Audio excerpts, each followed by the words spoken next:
Even the name Asantehene I have a problem with it. If you go to Mampong, the land there does not belong to the Utumfo. I'm the only one who can say this. If you go to Kumawu, the land there does not belong to the Utumfo. The question is that, who is he? What sort of chief? Is he a chief or a king? It is will be an answer, Messiah. Now, what am I here? I don't know if you could take a book with the other.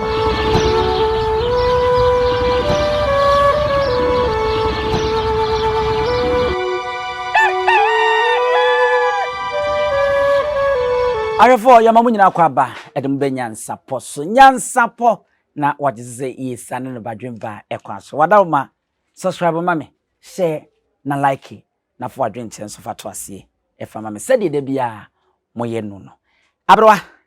mame mo wakwaba ya eburu na ompo muti se onyankopɔ twe di ampo basa yi adom na dawroma ye de na no mase arefo ene eyitiawa ye na Dormaahene osagefo osi ade yo agiman bedu na asa akasa bi na nsem bi a wakeka no no na eja ye pese ye ba abrewa ho na akasa na de ya na abre bia no bukum no gina na odi kansem ye pese ye ba ya abrewa ho ye betie fie die ye di fra abrewa ho ye gi abrewa nso adwenkire elefa nsema ye na Dormaahene osi ade yo osagefo osi ade yo agiman bedu a wotoso mienu wode tu dwa no ensem ni bi eye say na woka say edin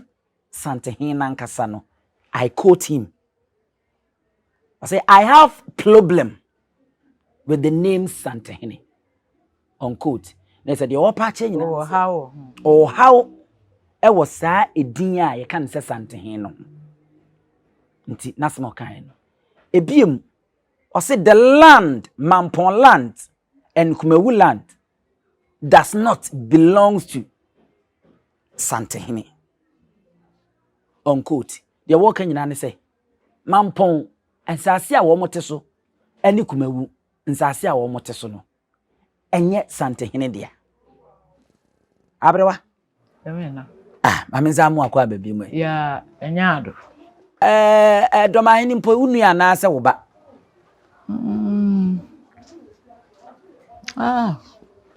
odi yemfa ne se wo ba oba asa akasa bi na ene de woni nsentwofo ye bi na eye nkita ho na asa anototo na ne nsema na o ka no okire mu se edin ayef kan se Asantehene no o haw kakra e wo ho se din Asantehene no na saade we ya wakan so ni mu si hene wo you friend say mu si hene ye we da Katehene wo wara fo hene e wo buruma e wo frafra fo hene e wo frafra fo hene wo ya na ne wa na nu nyina si owu mu wo se wo mu ye da Katifo no ene yesi ye hene ni yesi o ye de o ye da Katehene Asantefo esi ye hene abro menso mintwa no we na yabobobo ni nyina no enye mantam anase ai menka ne sa enye mantam baako na ese Asantehene die ebro mantam baako sa akora so twam Africos nyina won se ye wo Asantefo bi wo ho ene ade Tiem se esoma no minim tito asoma no nka ayete so ebisi we so asem na ebisi masem nka wono no edin wo saagefo no kula no nka wono so wunya no wo hin wono na wasanki twabi bi se osaagefo osi adeyo se edin ni kitama wono ni program wo ho sao se osaagefo ye hunu adekese wi awawade bi a Dormaahene ne nana no kora akiri no wo ye ya eme ye ka che ne se osaagefo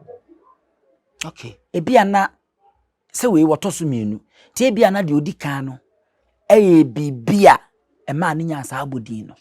Osagifo yi obi a ebra Kwame Nkrumah independence Asantehene edi idin Osagifo Dr. Kwame Nkrumah osiade ema se o kire se Kwame Nkrumah ye se obeji Asanteman ana wo man efi aborofo nsem odina no aka wase se obeji o man efi aborofo nsem okay ampa waje just wasi no wayo ena Osagifo wakosa just wabele papa wakosa ni wetimi age men ebibiban free aborofo nsem edi esi ho ono ne efre ne se Osagifo wakosa age bibi ne efre no Osagifo Asantehene na ye wo denchirafo wokora edi yeso ehye denchirafo ase Asantehene kosa a waji Santeman okay so edisi ho nti ye Osagifo na wono Dormaahene no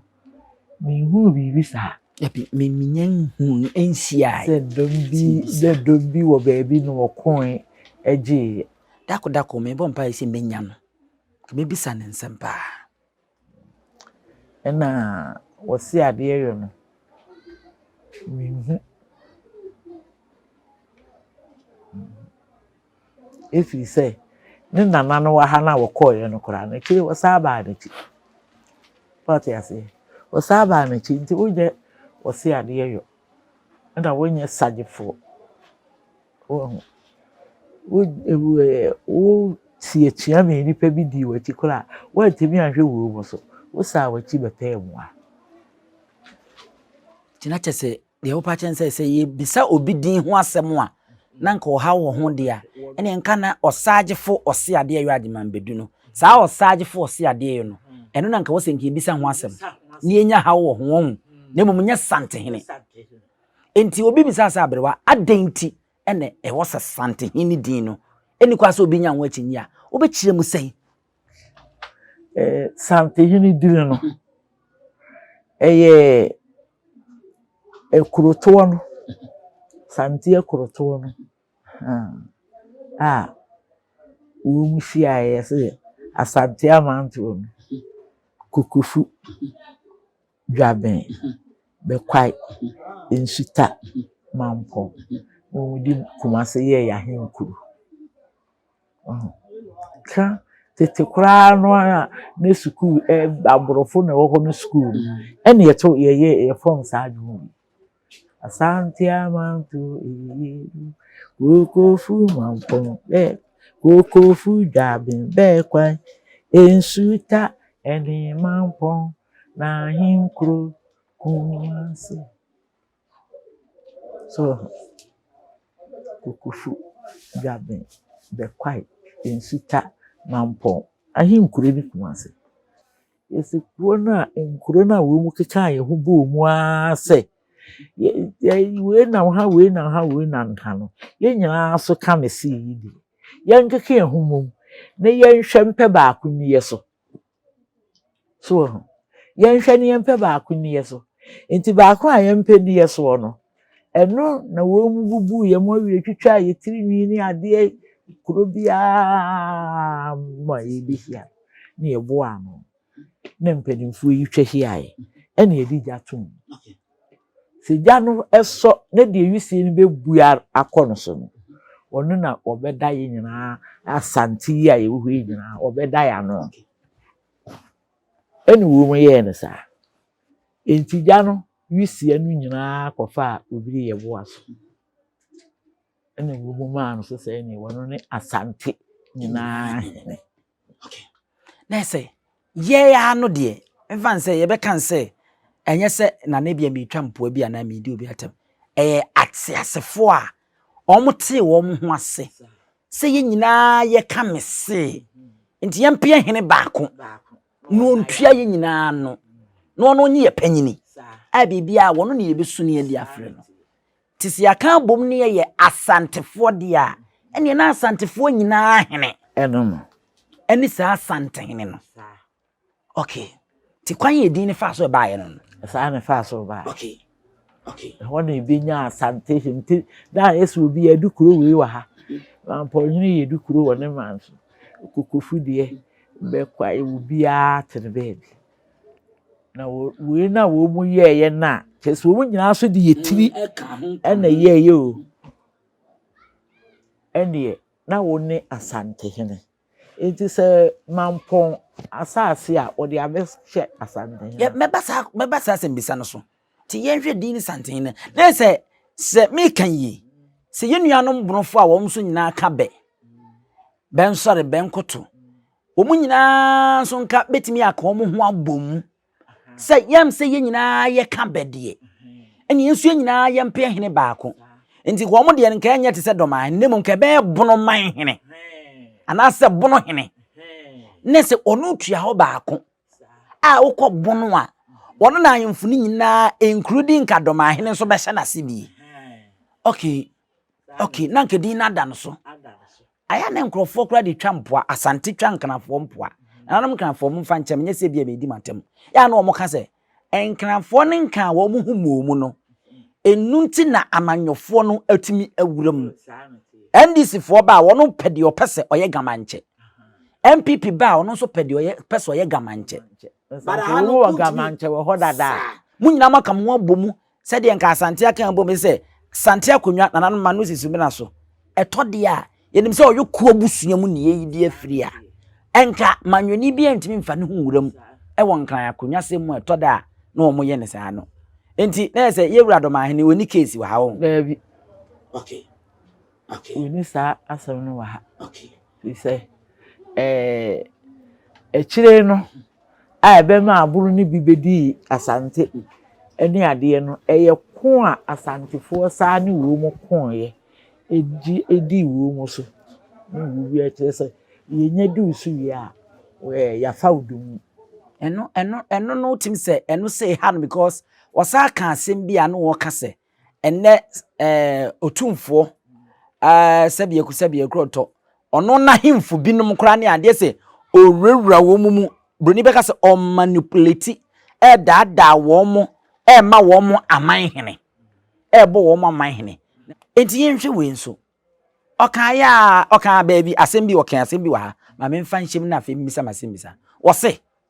so rebra wo ba ya afi apema hankoro de okononkoro na ono Dormaahene osaage fu 1999 o se ade agema bedu obedi akonwa no saa bere na nso na otumfo ebedi akonwa no onsia ne da oni ne nsia da ai se ni se oni ne nsia da enti no asema a woka no oni ne nsia da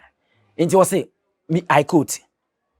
obedi ade 1999 se de mbedi ade mfinsia aduonu nan ya na ono nso anya mfinsia aduonu nan mini ne nsia da na obi a mini ne nsia da de de na mekotan no anya tan na metan no na me no de se me medi ade de etoda no mpese omo daadan ba kwasem no me de me no betua kopem se odmanko wuo bi ba be faye on quote asema ohene ne kan no wo kan asem bi wa o se Mampong nsase eni Kumawu nsase enye Asantehene dia abrewa ehon so wo kire mu se ehon mi kire wu se Mampong empenimfo enhemfo na wo mu nyina kabo mu a yeyi Asantehene ba akopɛ no wo mu di aniema nyina ba ya ye de beso Asantehene enti enu nti na yeti beka bibi se enye obi ne kumantwi da yi ana se enti mu jakari eno fa ne man bebo no fi ase so wan kokuru wa man na anso na nso wono amu no ba ye no a bebo bekon ye na odi ntwo no e ma de nkyira be hye Asante ase okay so wodi ne man asoa ne man nyina abebo na ase wa bonu fi ase nti abeya Asante dia na nka me pebre no so askip me kakra me refi ebra de nkyirafo broni beka se finally omo de wo mo ho efiri santensem a fedie omo beye omo man a omo nhye sante ase bim na nka me pesa date no na me de ato ne nso afema ni so kakra ye koya me kaya me de beto sanse intim jakari said ye woken obebo ne man fe yi ase ne ma denkyirafo ha bebo ne ma denkyirafo be hye asante ase atem ne pono na dane ye a ne ye hye wo mase no fedie wo pre no ho bebo ne man wa ha mo sa be hye ase na so eduru baabi no ntanase sa bae ema abrofo ne tanase ma ye sa ete ye ho ase me ye chiemu emo sa akode wo mo a wo mo ne Debi asante ankudumbi omo enhye asante ase bi yade ye ho omo nso ade omo nhye ase bi enti no de wo kan yi kiremu na me hu senti a papa na asem na wo kan no enye nokore nemum no mampon asase ene Kumawu nsase no eye asantehene anasa asante asase de me kan wono na asem a wo kan na enye nokore no ene se ebra mampon nyina de ye ho ebe kan Asantehene ho na wo mu ensase no ya de nyina ye asase eya asante asase ya ni nyina Asantehene ne di wo mu so no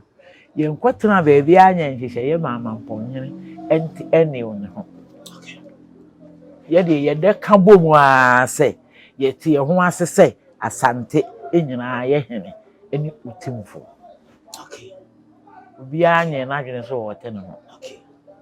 Okay. Na je se metewase a sa temo no mampon hina no wo ho. Ene Kumawu hina no wo ho. Se se twene bo akodua no. Wo mu nyina ye wo madwen se. Wo mu di won mu ti be ka sikadwa kofi no. Na wo maso sikadwa kofi. Ti se me di miti ko ka sikadwa kofi hu dia. Ene na ne mi wo bia no be hye sikadwa kofi ase. Ente sa. Metiase na ye mfato ho ebe ye simple ama obi ate ase a akoye se ne aware sa wo se obaye na so da mu die nku abi empo fie die na amade atum amaware na ejapade a mo beye bia no eyemu mienu mu dia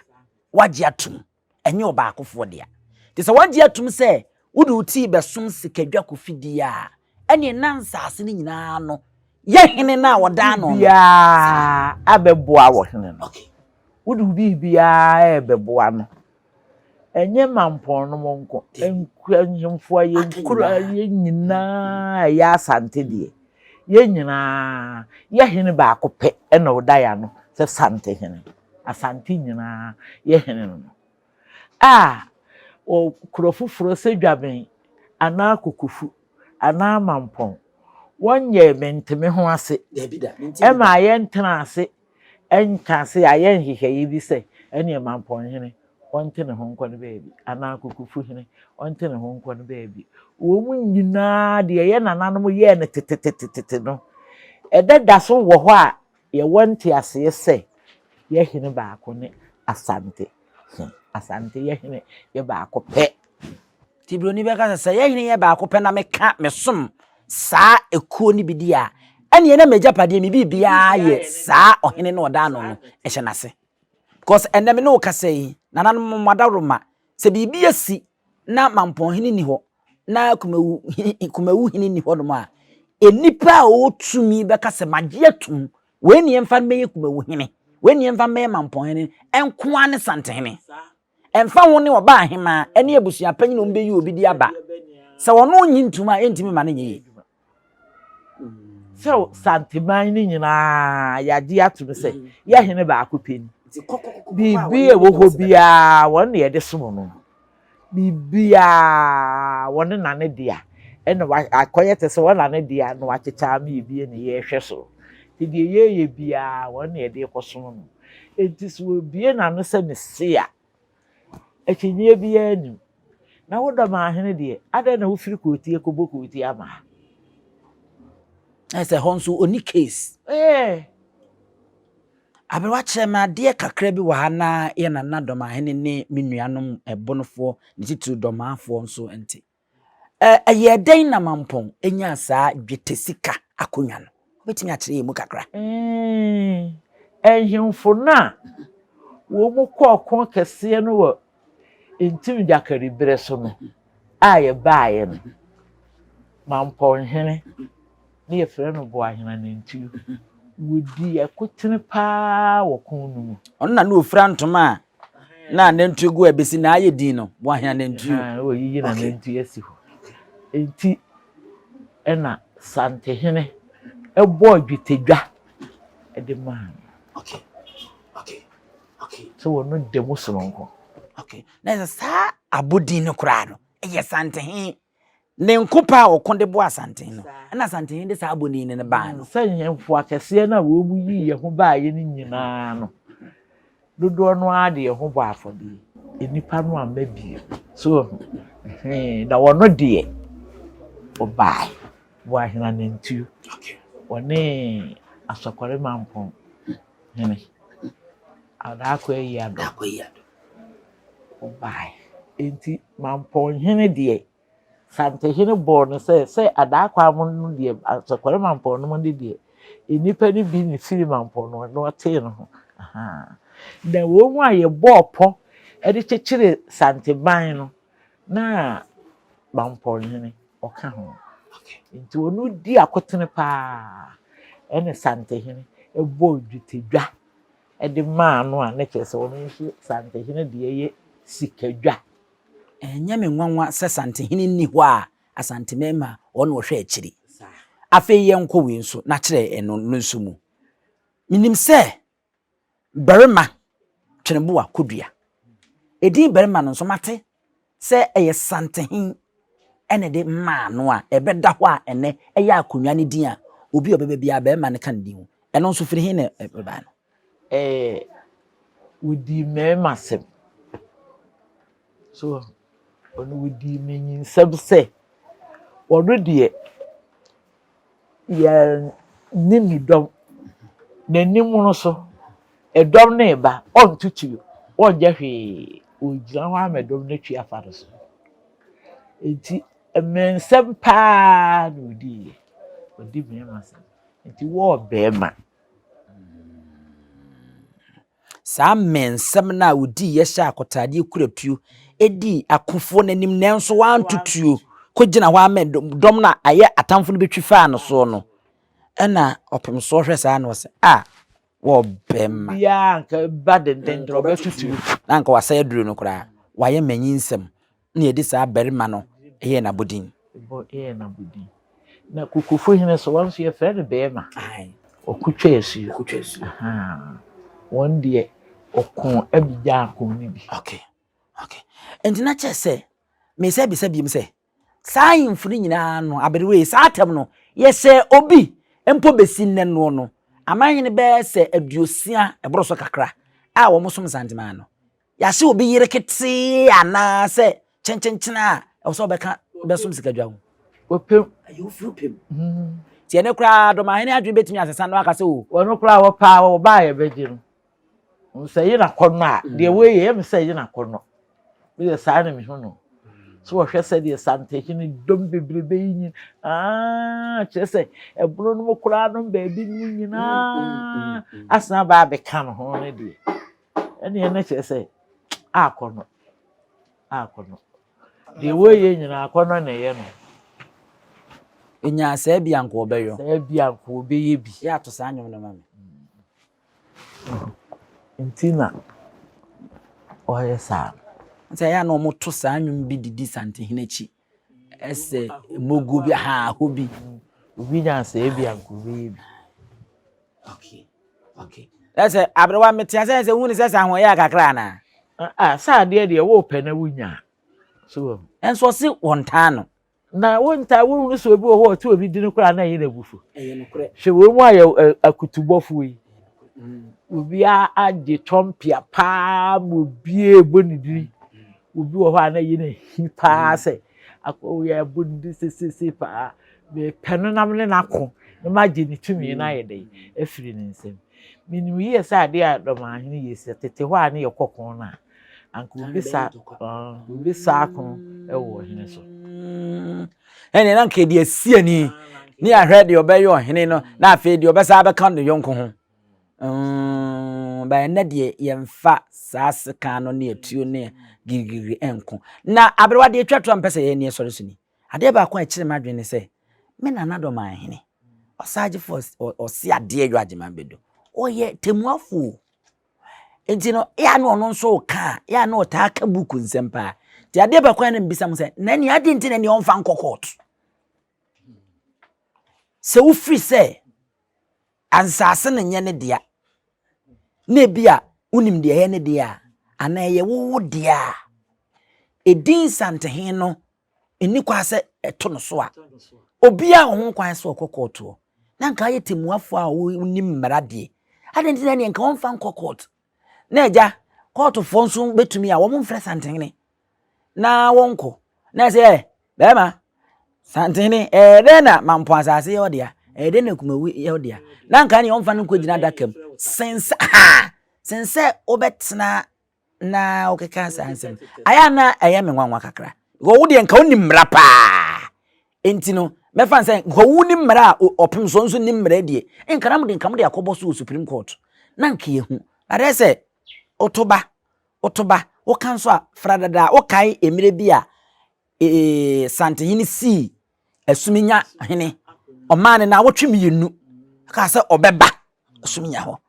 ya hwe ya ma nti onu ankra no won frɛ no ho wose ade awie a enye yie edin wose ade awie no saa bere yi ayiwu mi onu anka hunu se oyi afiri no ho ko ne wose nka oba asuminya ho na obeka se me mpene man oyi saa diri na afiri no ho so kora nsa se yefrɛ no wose ade awie bi wose ya wantumi anyo na ye de na ade wose ade awie saa diri na da no so onu a oyi afiri no ho le so dada. Okay. Je wo be na wose ade a onyo ana Ya ye afiri ho woni saa bi ene ne je ye wose ade a onyo ye be frɛ no se wo ye de mpo kekanyo osaje fo kekanyo agyeman bedu ise wa mendim foforo na ma tu ni dini foforo me da se yen sori na ade ba ko a yes wo no ankasa so no wo hwɛ no ho ni wo hunu ne se man no a wote so wo ho no enye ne man no di onso ko fa ba no enye ne man na ho amaya wo kasa nka ye be frɛ no ebono hene na nso wo de dɔma na ato no so wo kɔto obonofo wo ho na eman wo bono no wo ho na wo kɔto wo enti wo kuro mu no a ana wo dɔm no a wo kuro no na wo nyina mo to bena yesu ni anibidie no a mo di kowura ho a mo se ha de edɔm ma ha ye tena ha de edɔm ma ha ese asante dɔm no ma ho no watena ho wo mu na wudi yeso enti saa dɔm na no ana wo de yekɔ no na ade ato wo kuro di no ɔho eno na ade ato wo kuro di bi kuro mu afetra pa ha ese asase di eye ensuo tokoro a wo mpeti empa so wo mpeti empa de sa afetra pa ni ne setano so ana se ayi Twumahene kro ho yi kansema wo se me ya twumani ne nka senke be kasa be ye twumahene enso be se me dia petrapa ukura wo baaye no edira wo maaye no eno ne da wo so enti dom na wo de koye no a wo ne dom koduru ho no a wo de dom bia ma ho me ha wo no ene da so doma kuru ni diri ne doma ena ne hene no woni man wo ho so wabeka bibi dia kwa kasa nkeme ene nkeme kasa me de bono ebono hene ebono no nya wo dia kotu na akope beebi tan ese krokoto ye nkasa krokosin ntimi nketran wo bi kroso na nkasa o de agyeman enti media se de mi hu se ne kodo asante a o de wo mra na ebeje no ye wirade onyenyi yimu ana wo hwese nkada ko bi obi opem so obefre na na nko one na transe kakra eno de se no ye mfa ayi kokrumutie so de kokrumutie ko ayi a de atoto ya akwan ene ye mfa ni ha ne nkwa Africans mesi na mra ne de ni nsem enti so wo kodo bibi na peso ye bibi a nka de fede ni akrokro bi de bi kura bibi wo ho a na nko aba se ede di akwaside die ye wira me beso bi so anka wo so ya me so be ba de na wudi ba fi na wa ye kura nko na wa ha na fi echire nu ye wi etimi ni wihia wetimi ni wihia e di nkomo kama ama wo hu sese wo ebunofo no won kan wo mu ho so ene sa hanta wo se no for no so won kan wo mu ho e hono na akoye edamu saa na ni eje mi yura adawo ma fa me hwe oye on di obepene na nye wo no woni man o ho te se kuru bi se na woni man na tere ne ho atere oni man mama yen fancy hai na yen sorry so na yen ko ade ba ko anka mani beje pa ne se ye beda na anka ye be so na bia ye bete se ye na osaje force ade yo agema be duetimi nya koduru ebi okokot se okotwe mampong ene kumawu ho nsase ho manson nti opem so mra na omeyi nano na anka me hwe jeje kura wo betena konwa no na anka wo modi sa asemi na anka abakwasem ye bi ne ndie papa ti baya muntwa ne tia maye fa asem no kokot usi din Asantehene no kura wo problem ho fa kokot mampon sase fa kokot dwabia sase fa kokot asumnya ahenie fa kokot oye temuafo de bia na temuafo kura bebo otimfo so se no so wonti ase me dia Asantehene de na mate otumfo de minyante enti nka fa onfa kokot na court mua ni enyi mampon sase no ene Kumawu no enfemfiri Asantehene nsem ni enyi Asantehene din ni mfiri no so enka nye sei emfra ho Asantehene bi ewrade Yesu ali edi musie ni asore so ni akọ yesi ede ebe kokotea na ne to kan sei bode midin ene ebusu apani owusu edu sebe ka ya twa ni mu nyame nai ebu afa so enye de ya twa ni mu twa nyame sebedi akone bekwen bodi atwede na se kofi nro ni ya aben ntime nyina ni mu ampata na wo yade ya